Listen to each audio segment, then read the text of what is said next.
நான் ஒண்ணு சொல்றேன், நீங்க சிரிப்பீங்க, அல்லது சிந்திக்க வேண்டிய விஷயம். நாளை ஒரு முக்கியமான இளைஞர்களுக்கு ஒரு முக்கியமான தினம். அது என்ன தினம்? ரொம்ப மகிழ்ச்சியான தினம். அது என்ன தினம்? காதலர் தினம். இங்கிலீஷ்ல வேலண்டைன்ஸ் டே அப்படின்னாங்க. வேலண்டைன்ஸ் டே, காதலர் தினம்னா என்ன? சிந்திச்சு பாத்தீங்கன்னா அது அன்பை தெரிவிக்க வேண்டிய நாள்.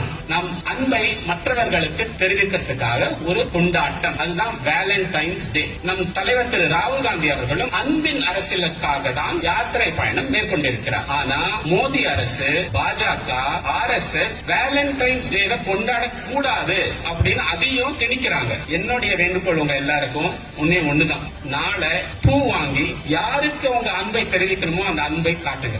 அந்த அன்பை காட்டி மோடி வெறுப்பு அரசியலை எதிர்த்து ராகுல் காந்தியின் யாத்திரைக்கு நாம் சப்போர்ட் செய்வோம் அப்படின்னு காட்டுங்க எல்லாருக்கும். இந்த ஒரே ஒரு வேண்டுகோளோட நாளைக்கு நீங்க வேலண்டைன்ஸ் டே, காதலர் தினம் நல்லா கொண்டாடி ராகுல் காந்தி பாலிடிக்ஸ் ஆஃப் லவ், அன்பின் அரசியலுக்கு ஆதரவு செய்யுங்கள் அப்படின்னு கேட்டுக்கொண்டு நான் விடைபெறுகிறேன். வாழ்க தமிழ்நாடு, வாழ்க இந்தியா, வாழ்க காங்கிரஸ். நன்றி.